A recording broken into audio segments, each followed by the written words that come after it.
எல்லாருக்கும் வணக்கம். கள்ள நோட்டு நம்ம ஊர் சொந்த ஊரில் தான் எடுத்தாங்க. ரொம்ப மகிழ்ச்சியாக இருக்குது. நண்பரை வந்து ஒரு டைம் மீட் பண்ணும்போது இது மாதிரி சொன்னார், இது மாதிரி கள்ள நோட்டுன்னு ஒரு படம் ஸ்டார்ட் பண்ணுறோம், கண்டிப்பாக நீங்கள் பண்ணணும், ஒரு டிஃப்ரெண்ட்டான ஒரு கேரக்டர் அப்படின்னாரு.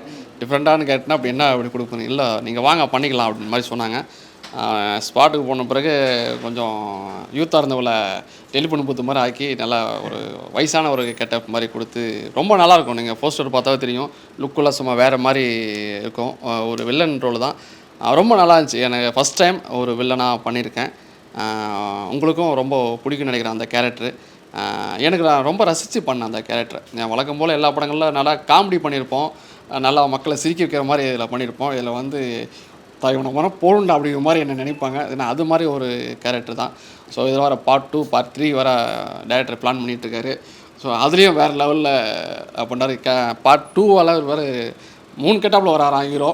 ஸோ அதுவும் வேறு லெவலில் வர பண்ண வர ரொம்ப எதிர்பார்த்துட்ருக்கேன். பார்ட் 1 கள்ள நோட்டு செம்மையாக இருக்கும். எல்லாருக்கும் பிடிச்ச படமாக இருக்கும். எல்லோரும் வந்து இந்த படத்தை பார்த்து என்ஜாய் பண்ணுங்கள். மிக விரைவில் வந்து ஆடியோ லான்ச் பண்ணுவாங்க. அது நல்ல பிரம்மாண்டமாக அது பண்ணுறதா பிளான் பண்ணிகிட்ருக்காங்க. ஸோ அதுவும் கூடிய சீக்கிரம் விரைவில் பார்க்கலாம்.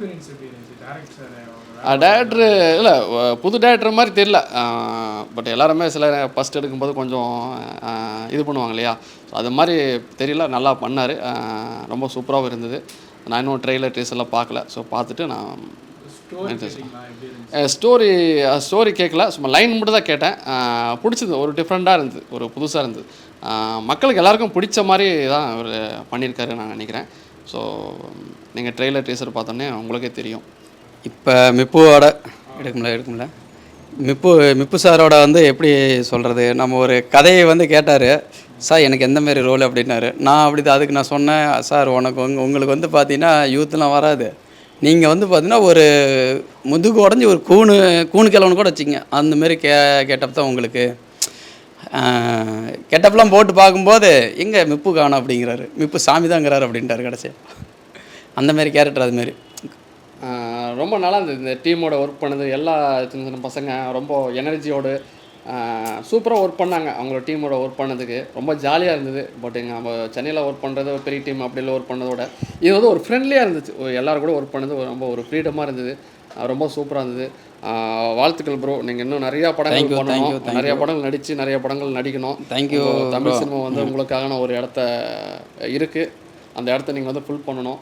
ஸோ ஆல் தி பெஸ்ட், வாழ்த்துக்கள் வால் டீமுக்கும். Thank you so much. நடித்தவங்க எல்லாருமே நான் சூப்பராக நடிச்சிருக்காங்க. இதில் பண்ண அசிஸ்டன்ட் டேரக்டரு, கேமராமேன் எல்லாருமே நல்லா ஒர்க் பண்ணியிருக்காங்க. ரொம்ப சூப்பராக வந்திருக்கு. மிக விரைவில் ஆடியோ லான்ச்சில் இதோட பெருசாக நம்ம மீட் பண்ணுவோம்.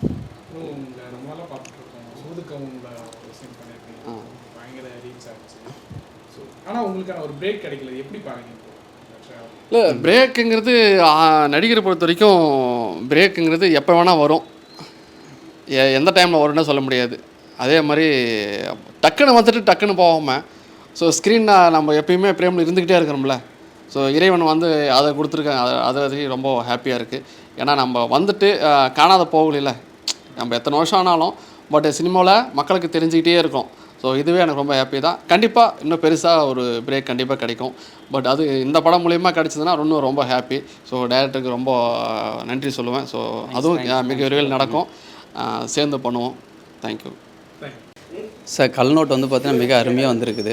படம் வந்து நம்ம ஒன்று சொன்னது தான், முழுக்க வந்து பார்த்தீங்கன்னா இது ஒரு அவேர்னஸ் படம். இது ஒரு இளைஞர் சம்மந்தப்பட்ட படம். இது நீங்கள் வந்து பார்த்தீங்கன்னா இந்த படத்தை பார்த்தீங்கன்னா மக்கள் வந்து பார்த்தீங்கன்னா ஃபேமிலியோட மெயினாக பார்க்கலாம். ஃபேமிலிங்கிறதோட பசங்களுக்கு இது மெயினாக இந்த படம் நல்லா லைக் பண்ணி பார்ப்பாங்க.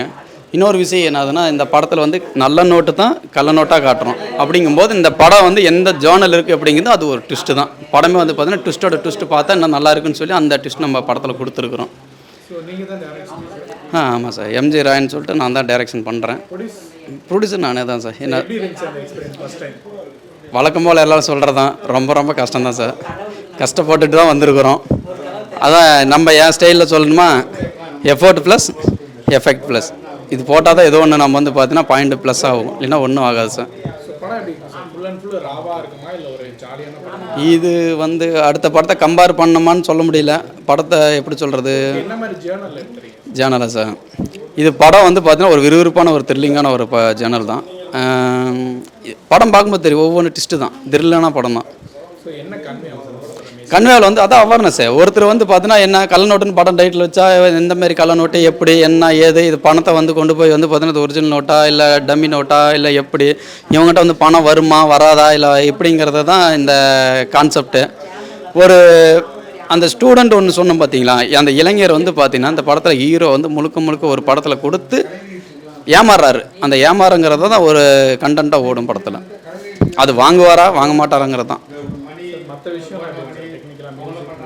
அதெல்லாம் சூப்பர், நல்லா எல்லாம் சப்போர்ட் பண்ணி கொடுத்தாங்க. அதெல்லாம் ஒன்றும் பிரச்சனை இல்லை. நம்ம சத்யாவாக இருக்கட்டும், கிஷோர் சாராக இருக்கட்டும், டிஓபி சம்பத்குமாராக இருக்கட்டும், அவ்வளோ நமக்கு என்ன ஃபுல் எஃபோர்ட் போட்டு கொடுத்தாரு. ஏன்னா நம்ம வந்து பார்த்தீங்கன்னா ஒவ்வொன்றும் பார்த்து பண்ணும்போது அந்த ஒரு எஃபர்ட்டை நம்ம கொடுத்து தான் ஆகணும்.